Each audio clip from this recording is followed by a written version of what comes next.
all of philosophy is this paradox between the current state and ideal state, isn't it? Not just at a personal level, even at a societal level, right? Our current state clearly sheds light on some problems as a society. So we constantly try to define an ideal state and try to move there. Is it socialism? Is it communism? Is it capitalism? Is it autocracy? Is it democracy? So we keep trying to define ideologies, a potential promised land, a potential utopia. So promised land is a very important terminology, which represents an utopia in which everything seems perfect. At an organizational level, so most organizations, if you work in organizations, you would know, have something called a benchmark or an ideal state of behaviors, values, ideal state called leadership framework, behavioral framework. So what they're trying to define is what good looks like in this organization. What's the ideal state if everybody aligns and calibrates themselves to that mindset and behaviors? The organizational culture is at its pristine, perfect place where we can add more value to our customers, add more value to our business, add more value to the world at large. At a personal level as well, all of philosophy is a literature that tries to bridge a current state with an ideal state. For example, the masters who've come before us are a figurative representations of Godhead, which is an ideal person, ideal being. Christ is an ideal person. Muhammad is an ideal person. Krishna is an ideal person. Buddha is an ideal person, because they seem to have cracked the code, which now defines the benchmark of what experience of life can be if we apprentice that ideal position.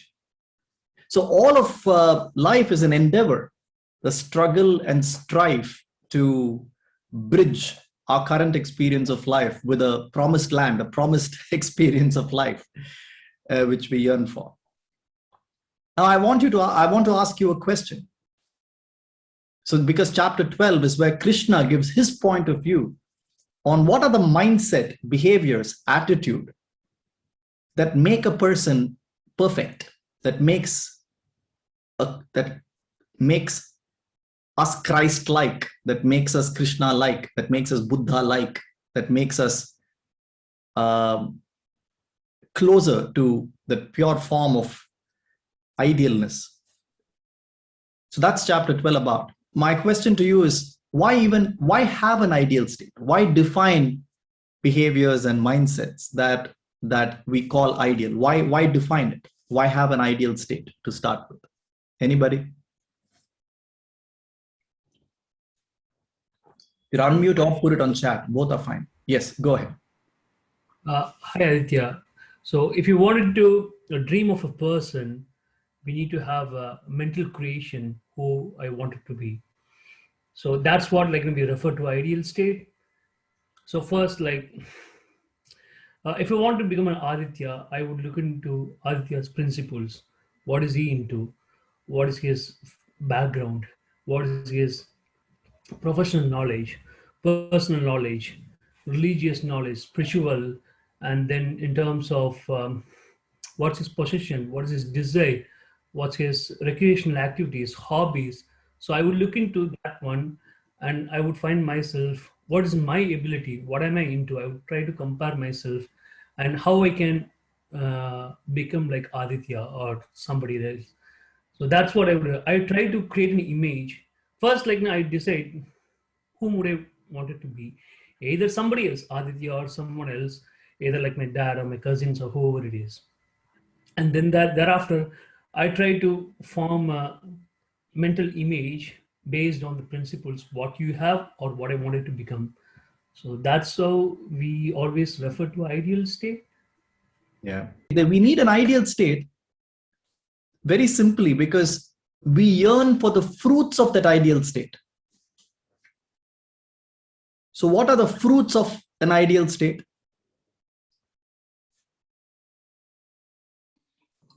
To finally realize the self. Yeah, that is very lofty. That is very lofty. Yeah. So even in terms of having the right mindset, behavior, and attitude to life at a benchmark high state, what are the fruits of that mindset, behaviors, and attitude? Peaceful, fearless, and loving. Yes, Ah, peace, love, joy, kindness, goodness, gentleness, faithfulness. We have it in the fruits of the Holy Spirit. Or else exactly. having no fruits. Better Sorry? life experience.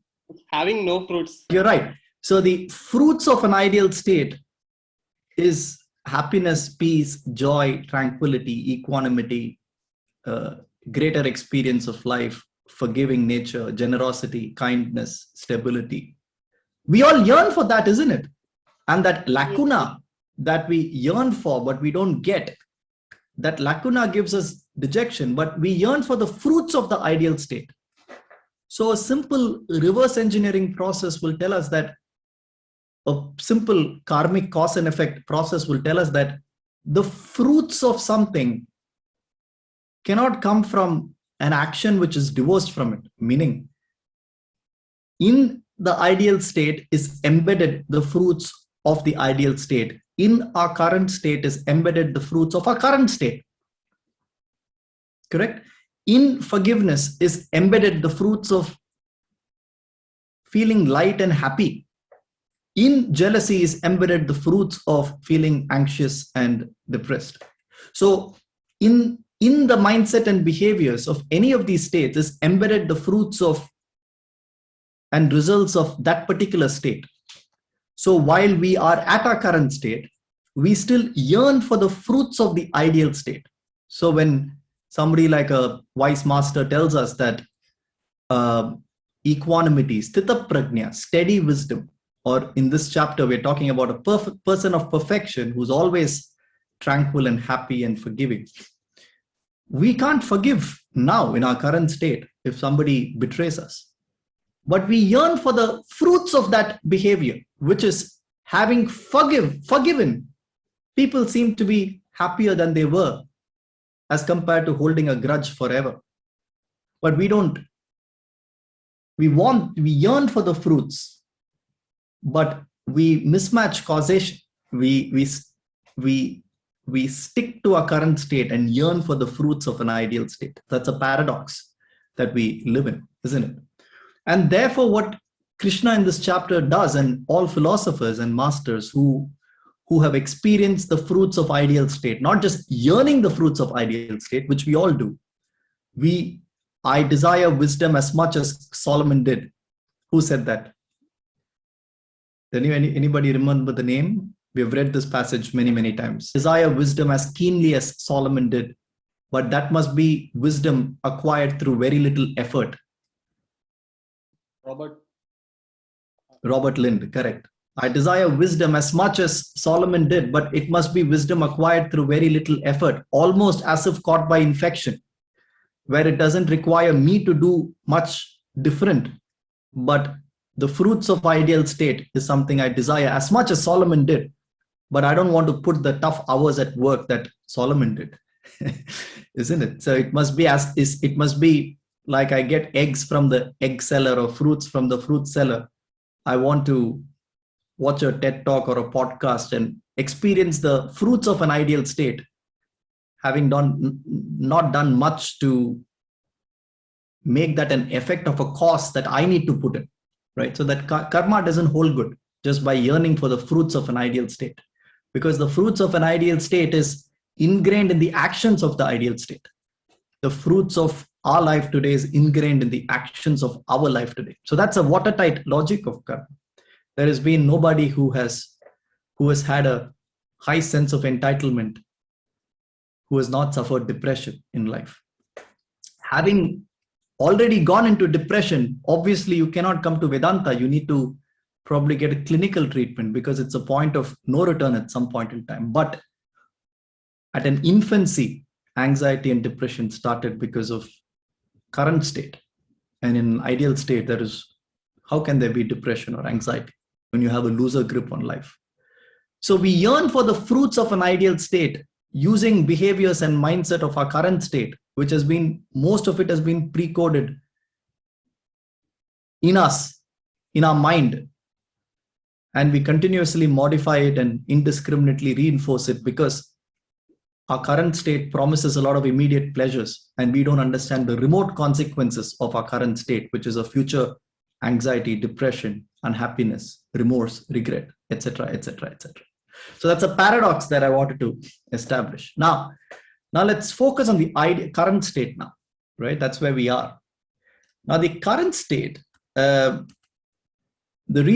main difference between current state and ideal state, what is the main difference between current state and ideal state?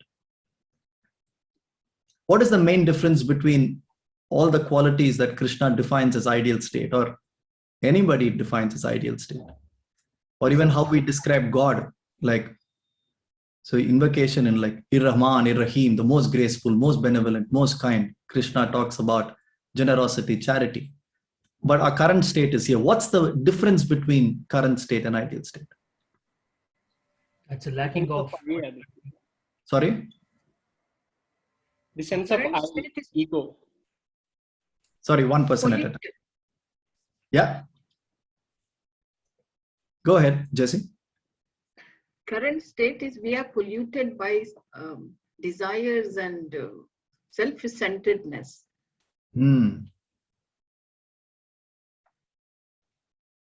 And we are polluted by self-centeredness because of a short-sightedness. That self-centeredness correlates to that fruits of that ideal state. We are not self-centered because we want to make ourselves unhappy, isn't it? That's another paradox. We are self-centered because of a short-sightedness, that in that self-centeredness comes immediate gratification. And we mistake that immediate gratification for that yearning for the fruits of that ideal state. And therefore, activities in our current state can make us happy but can't keep us happy. It's an important point to capture there.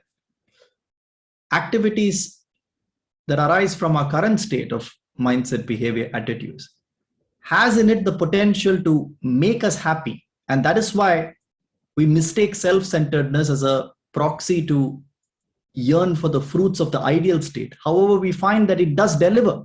It delivers.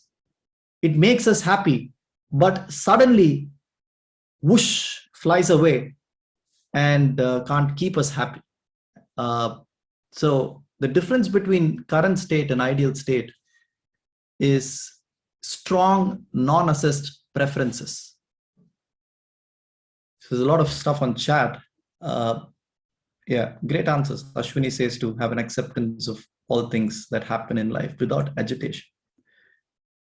Great point. Now, when you're on chat or when I'm doing this class or when you as recipients, our intellect is strong because we don't need to filter it through our minds into action now. We are philosophers for philosophy's sake. So all answers are as strong as Krishna's answers, including my recitation is as strong as Krishna. But the test of that is outside. But nevertheless, it's useful to shine our intellect to know that we understand the right answers. So all great answers. Preferential take on life. Nikhil says, current state is more ego, less empathy, wrong desires. All great answers. Now, what does strong non-assessed preferences mean? Now, preferences themselves are innocent, isn't it? Preferences guide us through life, and preferences and desires are what also elevates us. Like without a desire, you wouldn't be here. Without a desire, you wouldn't want to help. So preferences and desires, likes and dislikes are themselves innocent. It helps us navigate through life. Christ had desires, otherwise he wouldn't have done what he did. Buddha had desires. Without desire, why would Krishna sermon Arjuna for 18 chapters? So preferences are good. It helps us navigate and elevate into sattva. Now the problem is the prefix of the word preferences here. Now let's take both the words. What is non-assessed preferences? I'm only using words which we have covered in the previous weeks. We talked about assessment quite a lot last week. So what are non-assessed preferences versus assessed preferences? Anybody? Non-assessed means when mind take over intellect, right? Sorry, When who's we- that? Nikhil, sorry, Aditya. Nikhil, go ahead. Yeah. Yeah. My understanding is non-assessed means when mind is the CEO and intellect is the subordinate. And when we don't dissect and rationalize our choices. Very good. So non-assessed preferences, just continue where Nikhil left. Non-assessed preferences are preferences where you haven't assessed whether the world can deliver to those preferences or not. Isn't it? Non-assessed preferences is like expecting mango out of a neem tree. You may have a preference, but you haven't assessed whether the preference can be quenched under the conditions that you're living in. Non-assessed preference is expecting your loved one to behave a certain way because you have a desire in an activity without assessing whether that person is capable of fulfilling that desire. Non-assessed preference is joining an organization, wanting to live out your life's dreams, want to work in a culture that is non-political, apolitical, without having assessed. Wherever there are more than 3 people, there will be interpersonal problems, right? A lot of you work on interpersonal skills and some of you may be trainers. So interpersonal skills are important. Wherever there is more than one person, there is interpersonal skills. So when you join an organization, it is made up of people with their own vasanas. So there will be politics as a byproduct of that. Now, your preference that the organization need to have been utopia is a nice innocent preference to have. But if you don't assess that preference, it leads to mismatched expectations versus what reality is. Reality is always reality. Our mismatched expectations to reality is because our preferences are non-assessed prior to embarking on that activity. So again, some of you are probably Toastmasters here. So it is a very beautiful organization. Nobody's paid for what they do. There are leaders who do it, servant leadership. But every region I go to, every place I speak to, I more or less end up speaking in some district or the other every week. A district I speak. When I talk to the district leaders, I mean the Toastmaster leaders or members, everybody complains of one thing. You know, what was a nice, lovely movement is now a political, where leaders aren't creating a bad culture, bad climate. So I want to quit Toastmasters. I want to do this. So if you are in India, you would probably say, Aditya, India is the worst when it comes to politics and Toastmasters. If you're in America, you would say, our district is too bad. These leaders, 10 years ago, things were so good, etc., etc. Non-assessed preferences is you prefer to work in a climate that is utopia. There are 2 things you're not assessing here. What are 2 things you're not assessing in the situation?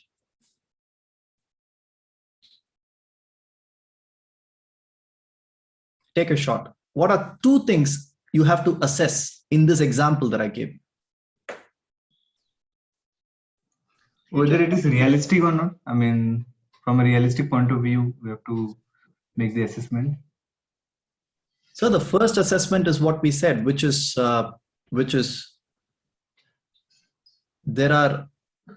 if there is a group of 10 people, 10 personalities, there is bound to be politics within that group. There is bound to be mismatched expectations within that group. There's bound to be interpersonal problems within that group. So you expecting a utopia there is not the group's fault. Your unhappiness because it is not as perfect as you wanted it to be is not the group's fault. So you recalibrate your assessment saying, I'm entering a environment with people who are naturally prone to power, recognition, some kind of generosity at times, some good qualities, some bad qualities.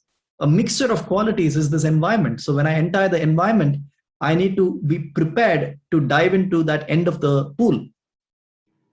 I might want to swim in a 3 feet pool, but if I haven't assessed that it is 7 feet, I can't blame the swimming pool for that. So that's the first assessment. What environment am I getting into? What environment am I getting into? What's the second assessment that we need to make? Engagement without entangling the different aspects. Yeah, that is the That is how I need to behave. But even before that, I need to have assessed. One assessment is understanding the environment for what it can offer and what it can't offer. What is the second assessment? Once I've assessed the environment, there needs to be another assessment that needs to be done. Mamta is kind of 50% there in the chat. Correct. Extending Mamta's point, my own mindset and attitude is going to contribute to that khichdi, isn't it? What politics am I adding to worsen the situation?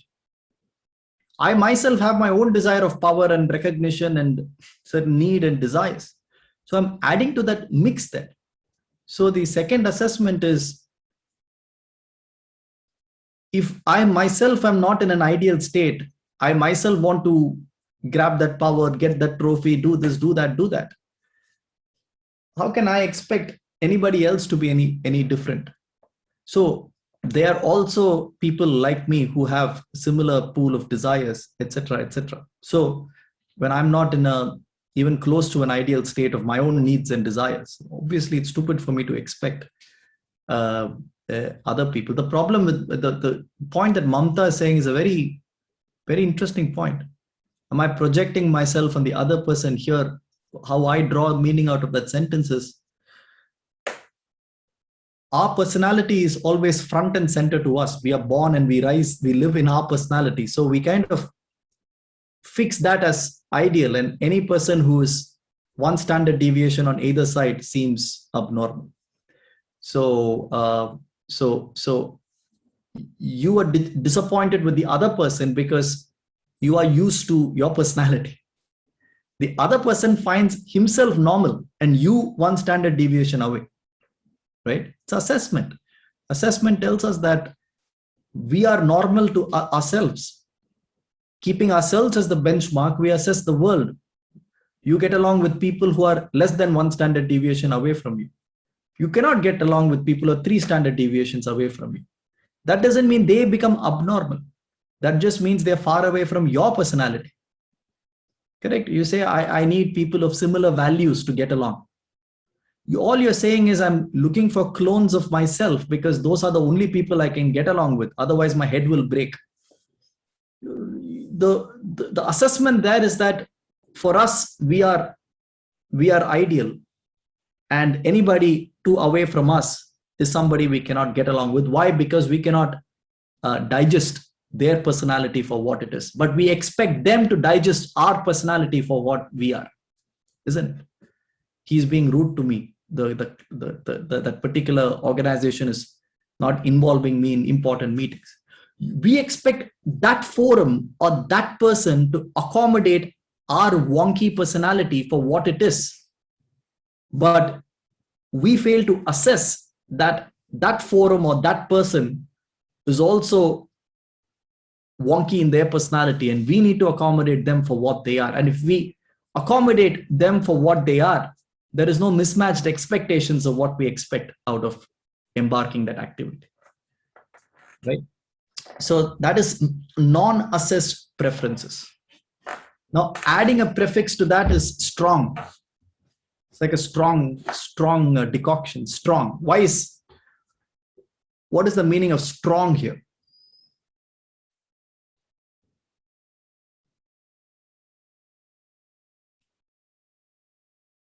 So strong here means that the moment you have strong preferences,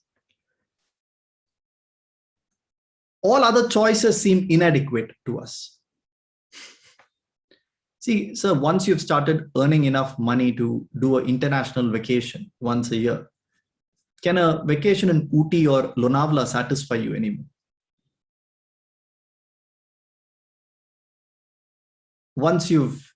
It's not that inherently Paris is more beautiful than Lonavala or Lonavala is more beautiful than Paris.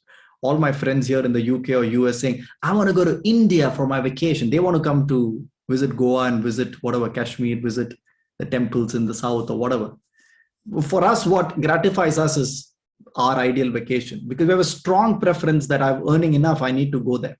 This is just a loose example. But what I'm saying is, once you have strong preferences, all otherwise good choices don't appeal to us anymore.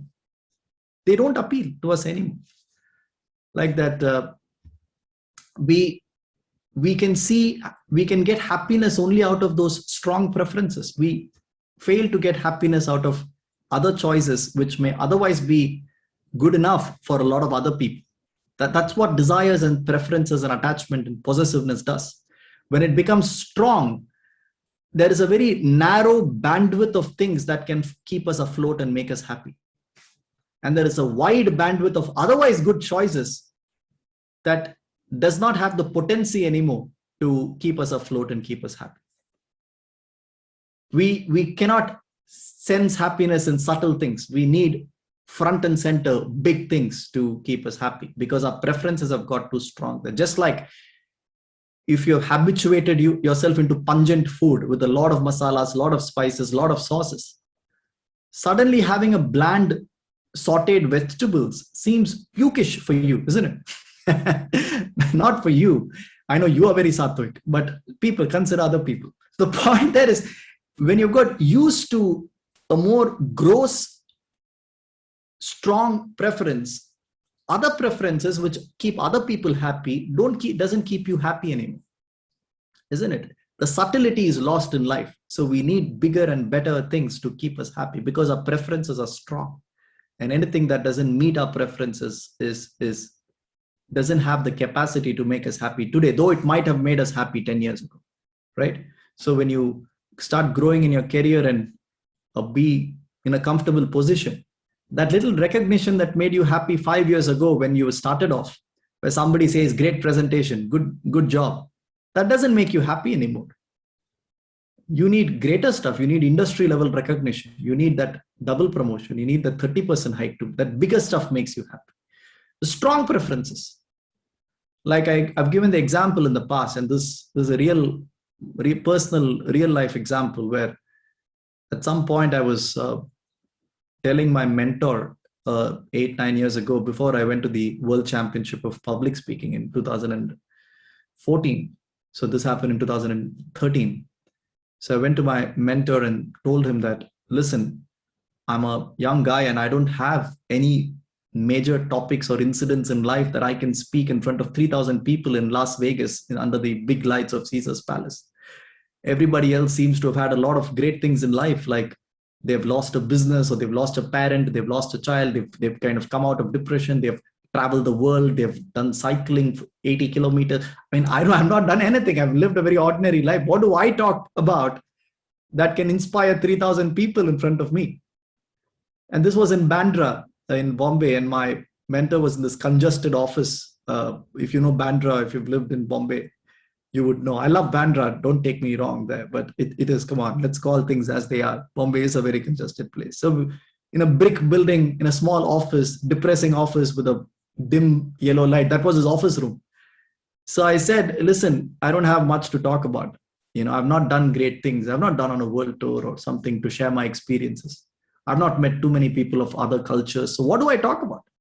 So my mentor said something interesting. My mentor said, Aditya, tell me about your ideal holiday destination. Or not that, sorry, what did he say? He said, tell me about something that you think is magical. And I immediately said, Swiss Alps. The Alps in Switzerland, when the sun rises, it makes the ice caps golden in color. It's such a beautiful feeling. It's magical. I said, nature is at its pristine best only in those areas. Nature has been partial to the West. In India, everything is dirty and there is no magic of nature here. I have to travel to, say, Kashmir or the Northeast or some place to face magic. So my mentor said, listen, Aditya, I'm going to, in 1 minute, prove it to you that in this room, there is more magic of nature than all of Switzerland combined together. Now, the problem with these mentors is this, right? They try to appear as motivational speakers, but you never know where they're going with it.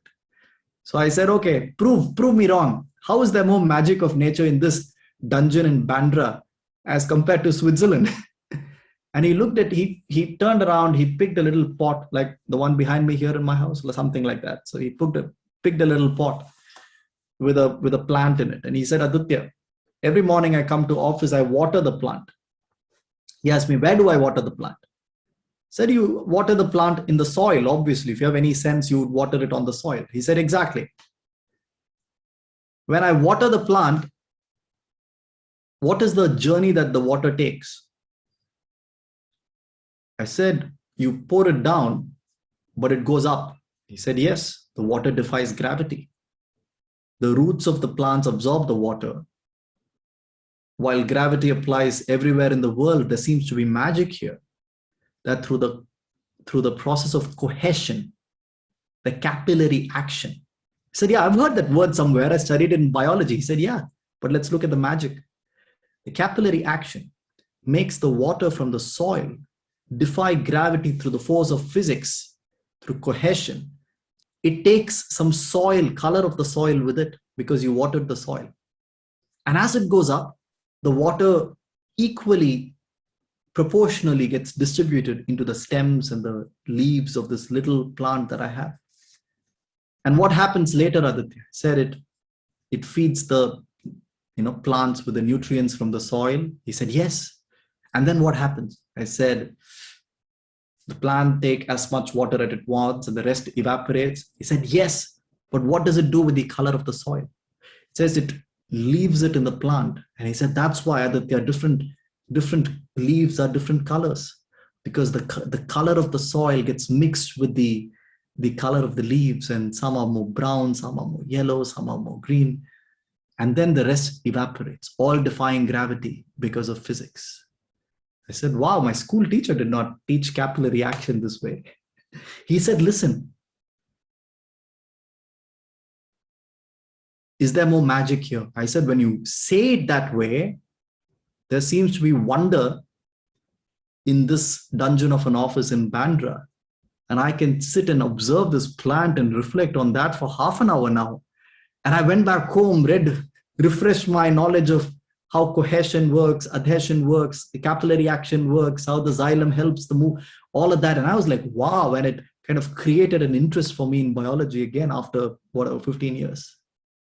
Now, my mentor, of course, he was saying this for a reason. He said, Aditya, listen, the problem with you is you're trying to look for the extraordinary in the extraordinary. It doesn't take any talent to look at the Swiss Alps and say, wow, it's great. Any average person can do that. Swiss Alps are grand, great, beautiful. It doesn't need a subtle eye to look at Swiss Alps and say, wow, they're beautiful. It needs a subtle eye to look at the ordinary and see extraordinary. It takes a subtle eye to see extraordinary in the ordinary. When you go for a morning walk, you can have 5 extraordinary experiences if your mind is subtle enough to observe them as experiences that are worth noticing. Any average person can go to the Himalayas and say it's a beautiful place for meditation. It takes a subtle mind to have that experience in an otherwise ordinary setting in the bright city lights. Now, strong preferences, coming back tangentially to our topic, strong preferences make us gross in our experience. It removes the subtlety of the 100 other choices that you have to keep yourself happy. So that's the problem with strong preferences. It blinds us to the subtle beauties of life. It blinds us to the beauty of generosity, because greed gives us that instant gratification, just like Swiss Alps gives you that wow. The plant in your office doesn't give that wow, because you see that plant every day. So greed gives us that instant gratification, because it's anybody will be happy getting, being greedy immediately. But it makes you happy, but can't keep you happy. Subtler things. Generosity is subtle. It's not so easy. There's no logic says, why be generous? I'll keep all my money to myself. I can buy more cars. I can buy more. The logic says that. But a subtle mind can see the happiness that resides behind generosity, which a gross mind cannot see. A subtle mind can observe and notice the happiness that lies behind forgiving, which a gross mind can't see. A subtle mind can notice the remote negative consequences of selfishness that a gross mind cannot see. Because for a gross mind, being selfish is helping me in life at the moment. gross. I'm being selfish. My life is good. That's gross. Even if you were to be actually selfish, and if you observe the subtleties of life, you would realize being unselfish gives you a greater chance of success in life. So that is the strength of preferences there diminishes our capability to marry cause and effect subtly. So we marry cause and effect grossly. Our interpretation of karma in the world is gross. That's why we see, oh, that politician is corrupt, but he's happy in life. That is a gross interpretation of cause and effect. Anybody can see that and say, ah, yeah, I noticed that. The true wise people notice karma more subtly. And then when you notice karma more subtly, you realize, at the outside of things, it seemed like selfishness and happiness were correlated. But when I get into the skin of that experience, it is actually not correlated. In the long term, it is unselfishness that leads to greater happiness. So that requires a subtle mind. And our strong preferences, strong value system, even attached to our own intellect, strong value system, diminishes our experience of life. That's why dispassion and detachment to all preferences, except as a guide to navigate life, is important quality of an ideal person. And so when Krishna talks about verse 13 to 20 in this chapter, it is, if you come with it, if you come into the chapter with strong preferences due to your current state, the chapter doesn't speak to us, because our strong preferences are etched, embedded, ingrained in us, that while we appreciate wisdom as keenly as Solomon did, it is as though the philosophers are a spectacle that we enjoy on stage, that it must be too unwise of us to enter the stage, but clap for them as an audience member and leave back to our current state after that spectacle is over. It is as though the Bhagavad Gita is a spectacle on stage that we see, appreciate, and clap for. And after that chapter is over, we go back home to our current state. Because our interpretation, it's too subtle for us to make sense of. It's too subtle for us for it to hit our intellect. So when what Krishna says in 13 to 20 is subtle. When he says, neither add agitation to the world, nor get agitated by the world. What is that? My life is fine now. My life is fine. I'm entitled to certain happiness. I work as a senior manager in an organization. I'm helping the world. So I'm entitled to certain things. But what is the remote consequences of your entitlement? What are you doing to the world? What are you doing to people? What are you doing to the climate? What are we doing to the subtle mind to understand what it means by don't add agitation to the world, nor get agitated by the world. So as we are doing this chapter, our own strong non-assessed preferences hinders us from navigating to the ideal state. Yet I desire wisdom as keenly as Solomon did, meaning, yet I yearn for the fruits of that ideal state. I yearn for that promised land that the philosophers promised, that I too one day shall be permanently happy, permanently peaceful, never getting agitated of anything. Equanimity, a great leader of human. Alas, that's the fruits of the ideal state. And that fruits can be tapped only as an effect, to which the cause needs to be the mindset and actions of the ideal state, not mindset and actions of strong, unassessed preferences. That's the preamble to today's class. Now, I want to dwell into the current state now. Now, we're kind of shifting gears now. But our current state, since we've established that where we are today, we have two prefixes to preferences, which is they are strong and they are non-assessed. What happens to our experience of life when we have strong, non-assessed preferences. When we have strong, non-assessed preferences, we have outsourced our experience of life, our state of happiness, to the fulfillment or non-fulfillment of those preferences. So in a way, we don't really have a choice on the matter of our happiness, right? So we have strong, non-assessed preferences, non-assess whether the world can deliver on those preferences. And if you have strong preferences, meaning you're adamant on those preferences, the conditions, if the right conditions luckily align and meet those preferences, you are what we call at your best, isn't it? Meaning, if you join an organization which by chance has the conditions that meet your preferences at that moment, you find yourself at your best, isn't it? You find yourself charismatic. You find yourself a leader. If conditions in life don't meet your preferences, we find ourselves at our worst. So I have a question for all of you.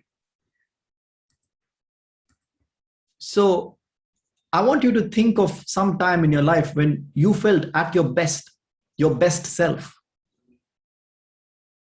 Your best self in terms of your best came out, or you felt the best. It just means that the conditions you were in, internal and external, aligned very well with your preferences or desires, and your best came out. How did you show up at your best? Who are you at your best? So please unmute, anyone can go for it, or on chat. How do you experience yourself at your best?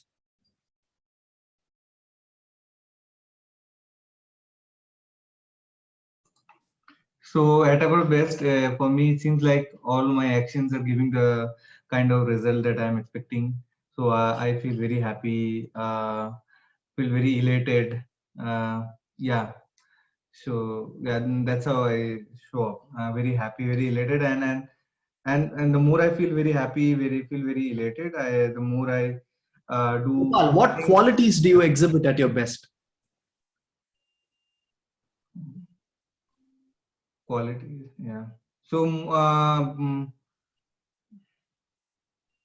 I do more of actions which are not biased, more of unbiased action, basically. So at your best, when you have that psychological safety to be yourself, and you're at your best, and your preferences are met, and you're at your best, you are objective, you're saying, you're unbiased. All right. What are the qualities do you exhibit at your best? And anybody else can answer as well, no problem. Carried away by the egocentric, mind-driven. At your best, you're rarely carried away by egocentric, isn't it? At your best, in fact, you're more generous.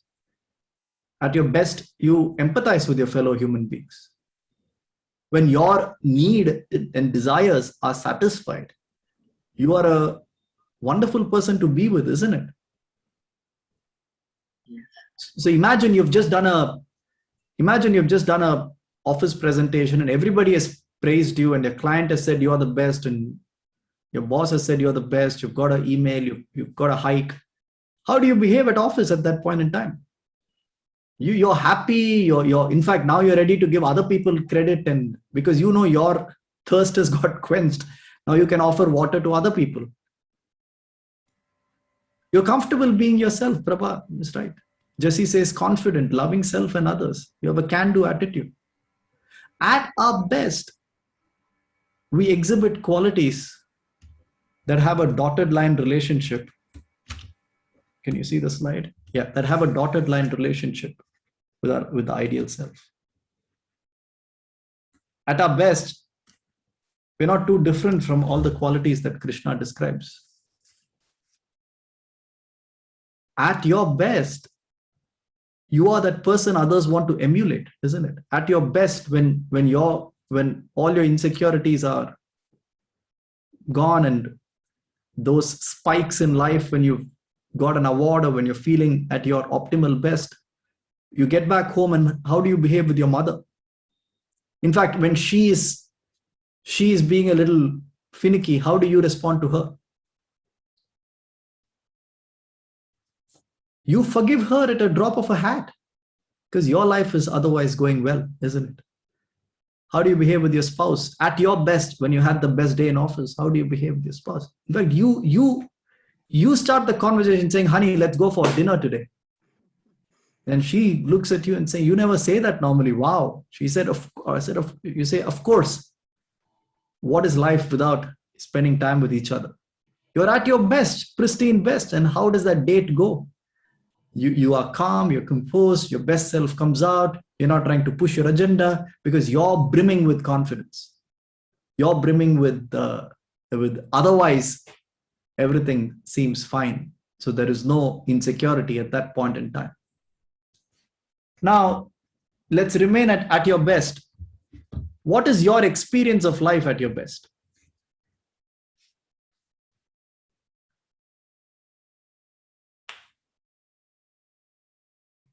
I think you get good results back.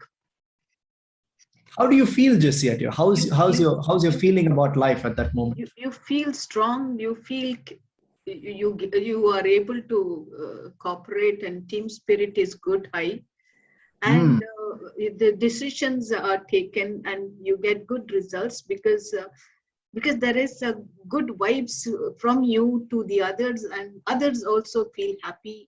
That's the kind of win-win attitude. Correct. Exactly. So we feel like we are experiencing the dream life, basically the ideal life that we have once. Promised land. That's why it has that's why it has a dotted relationship to ideal state. At that moment, at your best, sir, you are the recipient of the fruits that Krishna is talking about all this while. And we've all experienced that in our lives. None of what Krishna says about qualities of an ideal person is alien to us. It is us at our best. But what's the difference?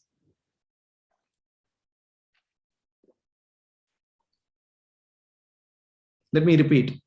At our best, all of you have just described that you show up with the best qualities. People perceive you as decent, generous, a mentor.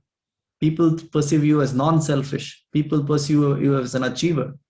Your experience of life is happy, inundated, joyful, it is like heaven. Heaven and hell are nothing but this. At your best, you feel heavenly, isn't it? You say that. How many times have you got back from work and say, I love this job? 2 weeks later, of course, the same job, you will say, I hate this job. I want to search for another company. But it is conditional of somebody giving you recognition that you need. It is conditional to somebody tapping your shoulder and saying, wow, that was good. And you suddenly feel at your best. And then you don't mind praising them back. You've been holding praising them back because praising them will make them arrogant. But when they praise you, you say, hey, you too, vice versa, likewise. Right? At your best. Because your thirst has got quenched, so you have been elevated at your best. So you don't mind giving back, writing a mail to the boss saying it's all because of the team, not because of me. Why do you say it's because of the team, not because of you? Because you've already got credit that it's all because of you. With that, now you're ready to be generous and say, no, it's not me. It's all teamwork, hard work. If the boss had first given credit to the team and not you, most of us would reply saying that, yeah, it's because of the team, but internally we're boiling, so I did all the hard work. But when the credit has been given to you, then we don't mind being generous. We don't mind offering to others. If you have enough money, and if we give some money and put it on Facebook and people see us as great, we don't mind being generous. If we get that conditions that make us feel happy met. So my question is, at our best, we feel divine, which is also the fruits of the ideal self that Krishna is talking about. But what is the difference between at our best, fruits that we receive at our best, and fruits of the ideal self? What is the one important difference between the two?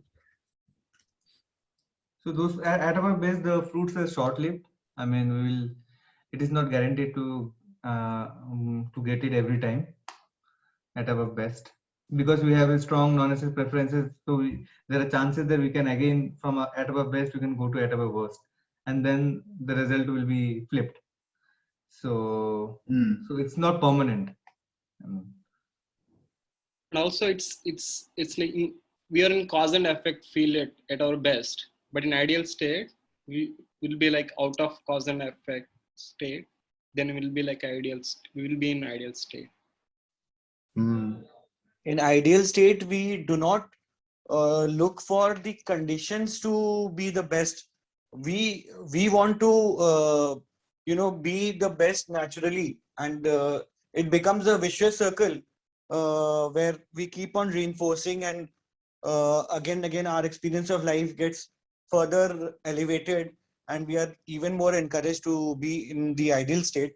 But the purpose is not to get something, but otherwise it is always conditional that if we are getting this, then we will be in our ideal state. So here the conditionality is removed. We are through our own natural desire, through our own intellect, we have understood that it serves best to be at our best. Very nicely said, all of you. Very nicely said. That is true. Correct answers.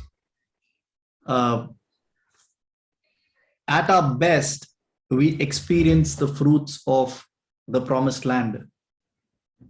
But that experience is dependent on conditions that created that experience for us.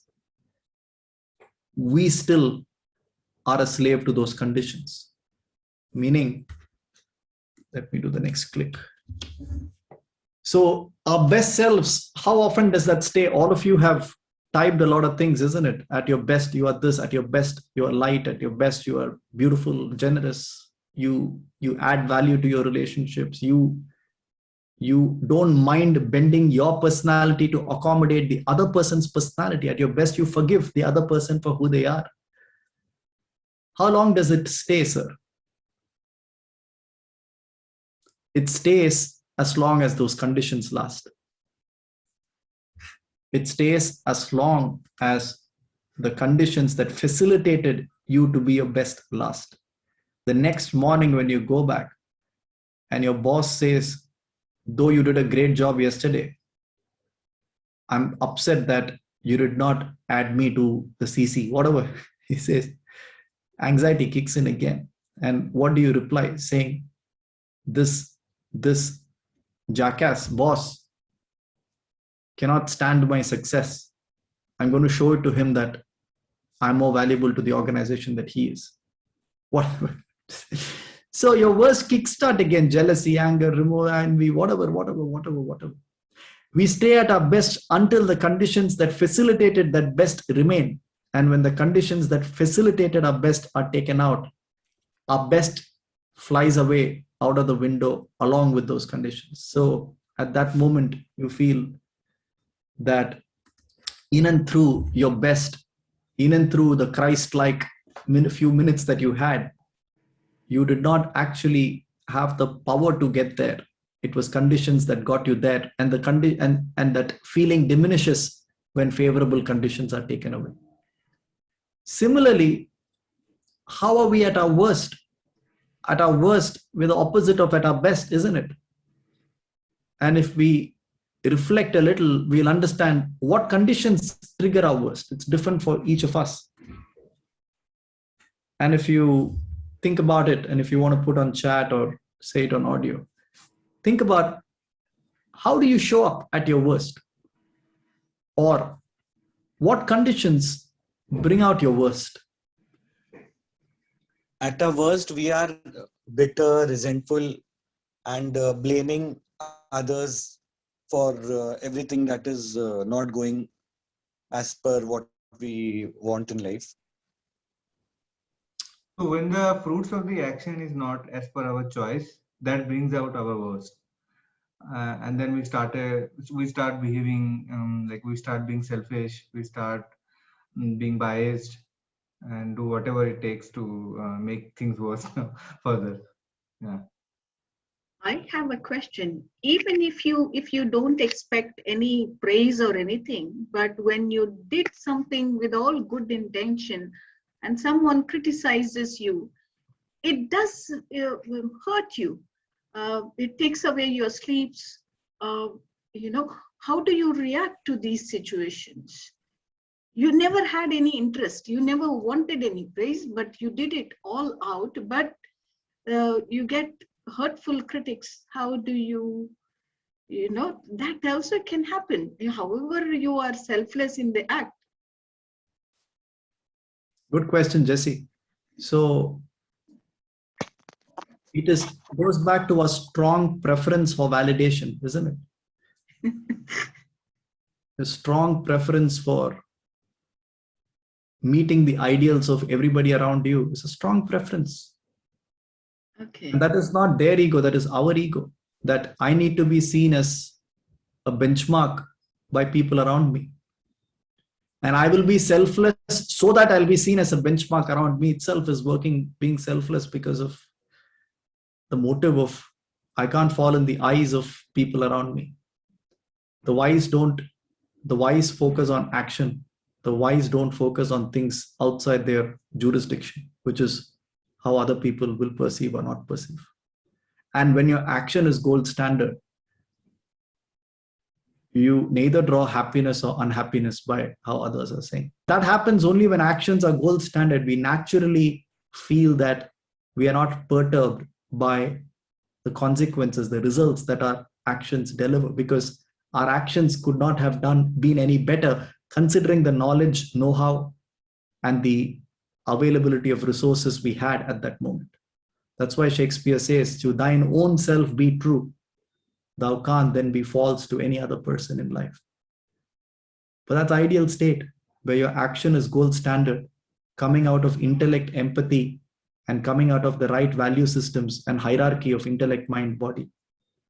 Upon that gold standard action, there is sovereign guarantee that you will not carry guilt, irrespective of results.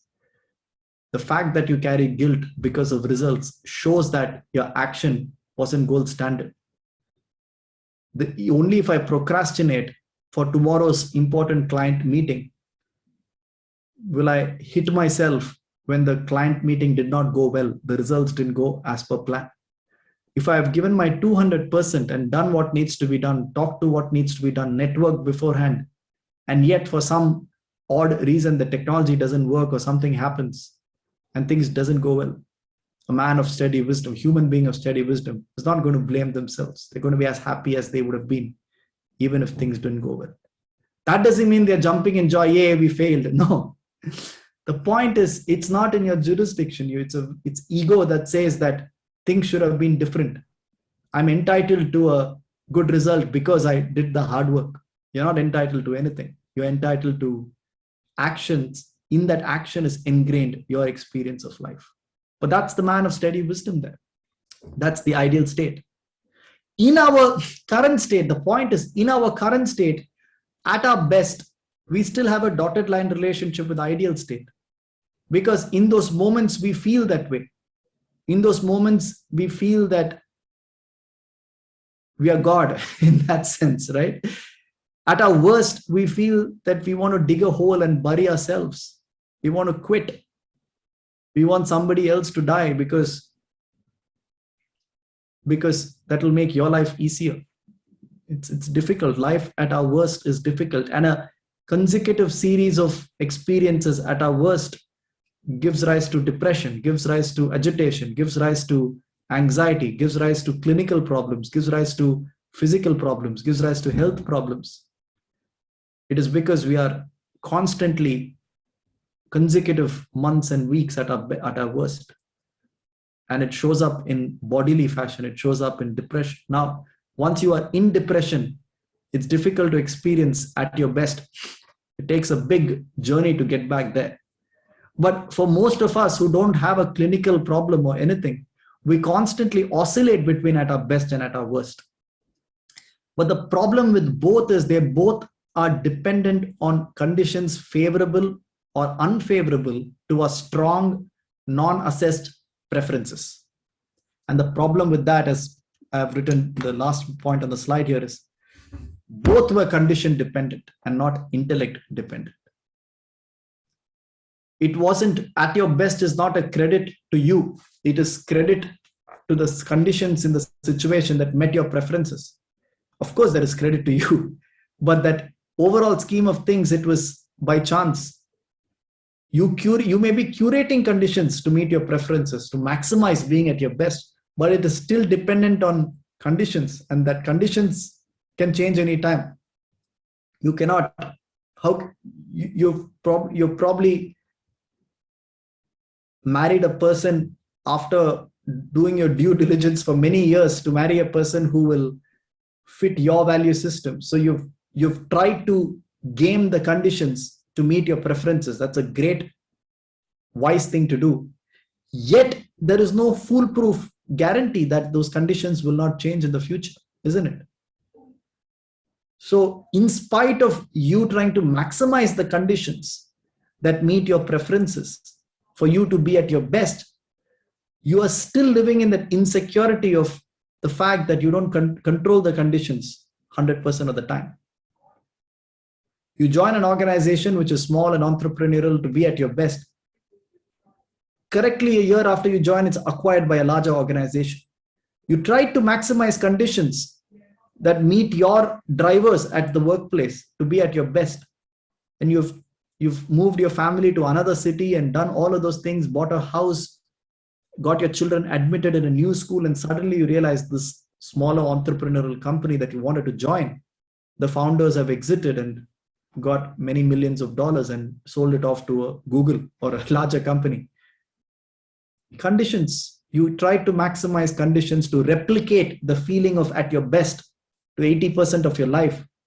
It delivers sometimes 80% of your life until those conditions which are outside of your control are taken away from you. So you may be happy all your life, but still fearful that it is not upon your intellect, it is not self-sufficiency, it is upon conditions. So that's the point there. Now, let's quickly look at what's on the left side. Now, the ideal state, the way it is different from at our best, is that ideal states hinges on self-sufficiency.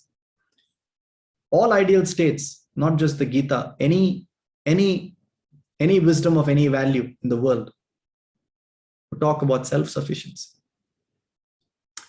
Self-sufficiency is when you're at your best independent of external conditions, sir. It's a pristine state to be in.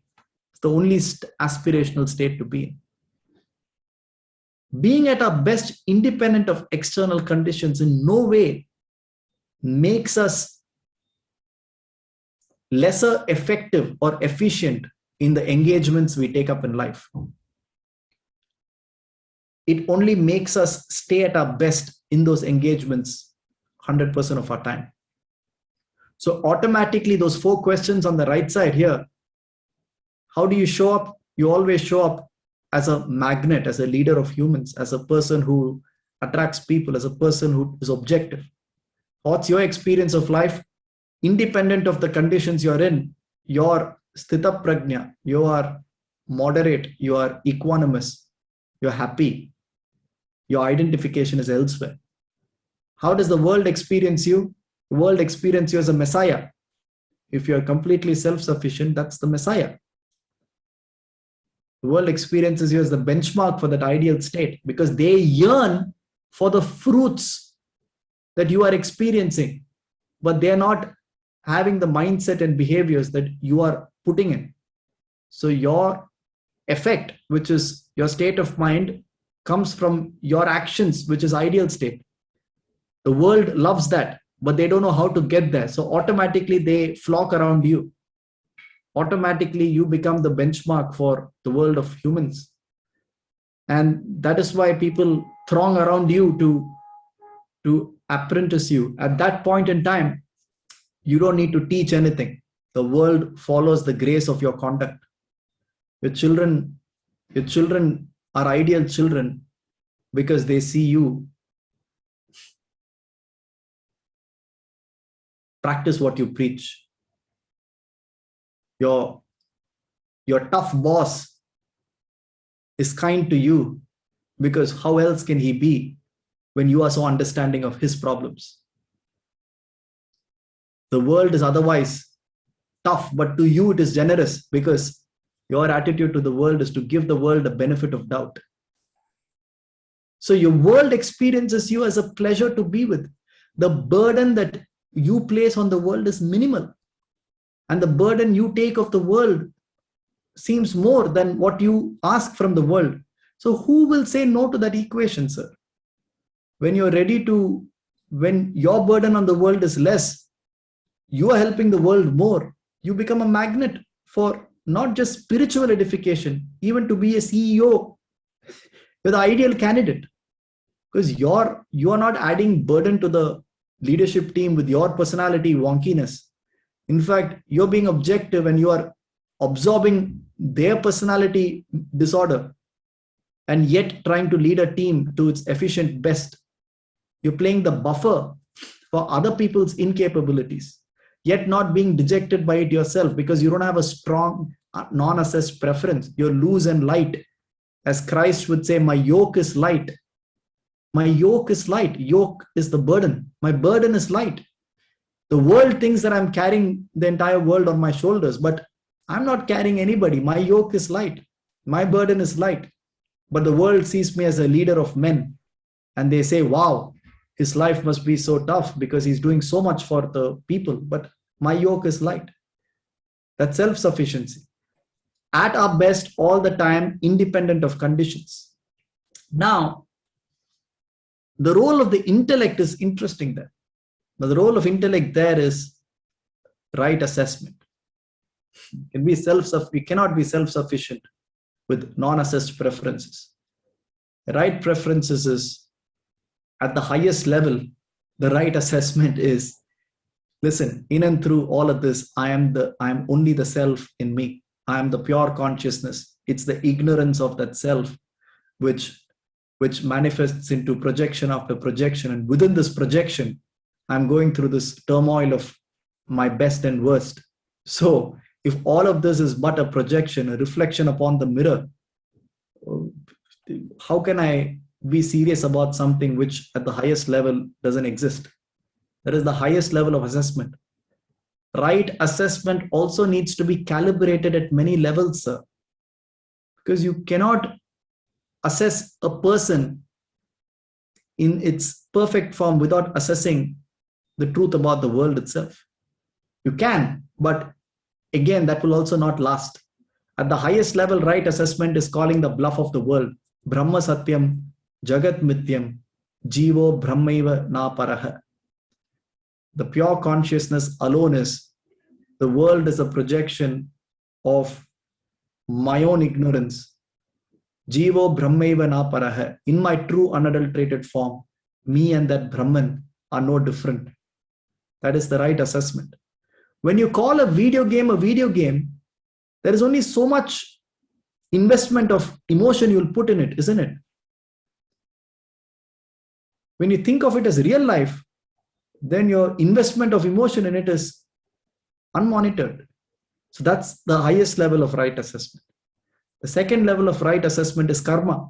First level of right assessment is Brahman and Maya. The second level of right assessment is karma. Understanding that all effects are necessarily backed by a cause. So if I don't like an effect, it doesn't come independently. It is backed by a cause. My feeling of anxiety is backed by a cause. What is the cause? My own wrong expectations. So the second level of assessment is, how can I expect the world to deliver something it cannot deliver? I'm expecting an effect from a person, but the person can produce that effect only with a cause, but their vasanas cannot produce that cause. So how can I expect the effect that is alien to that person's temperament? Right assessment, second level of assessment. So goes on and so forth. What does right assessment do? It calibrates your expectation with the world. It is all because of wrong expectations that our suffering happens, isn't it? If you never expected something in the first place, whether it's Spain or France for holiday, it doesn't matter to you. But if your ego had said, I said France, how can she say Spain? Now I'm going to stick to death to France. Then problems happen. So that expectation is calibrated automatically with right assessment. And when the expectation is calibrated accordingly, saying, my expectation in the situation has got nothing to do with what I want out of the situation. It needs to accommodate what the situation can offer me and the person can offer me. Then you calibrate right emotion. As we saw last time, the modification of desires don't happen there. You know, just because you don't get it, you don't get angry. Just because you get it, you don't get greedy. Just because another person gets it more, you don't get envious. So all that right emotion is emotion at check, because your expectation is at check, because your assessment is at check. And when your emotion is monitored, when your mind is kept at check with the intellect doing all of this, your action becomes gold standard. That is right action. And there is no regret upon that action, because your action was already had its due diligence done in this hierarchy of behavior.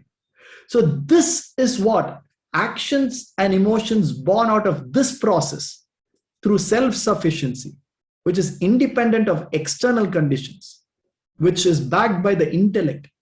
Now, those emotions or actions are what we call qualities of a perfect person. And in a Bhakti chapter like chapter 12, which is a beautiful chapter, we say those emotions and actions, those mindset and behaviors are what we call qualities, a person whom God's love has blessed. Not who loves God. Everybody can love God. Every Tom, Dick, and Harry can love God and wear 40 things on your body to prove that. But whom does God's love bless are people who are self-sufficient, independent of their strong, non-assessed preferences, whose yoke is light, and who takes life as it comes, changes the mindset from let mine be done, which is a mindset of wrong assessment. How can yours be done? If the world has their own preferences and culture, how can yours be done? Changing that mindset to let thine be done, which is let life happen how it happens. I will observe what happens. I'll observe how it happens. I'll play my part in it, having assessed rightly.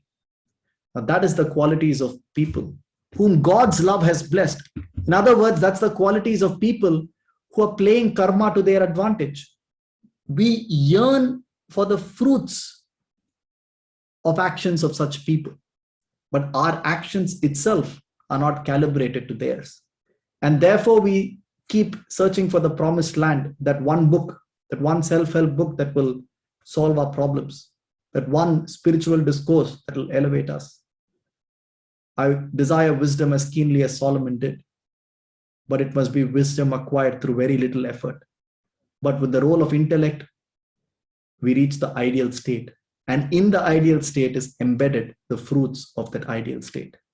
And that is what verse 13 to 18 of chapter 12 is all about. What are the emotions and actions that a person with intellect behaves with? With that, wish you all a great week. And I'll see you next week, and be in touch should you have any questions. Thank you. Thank you, Aditya.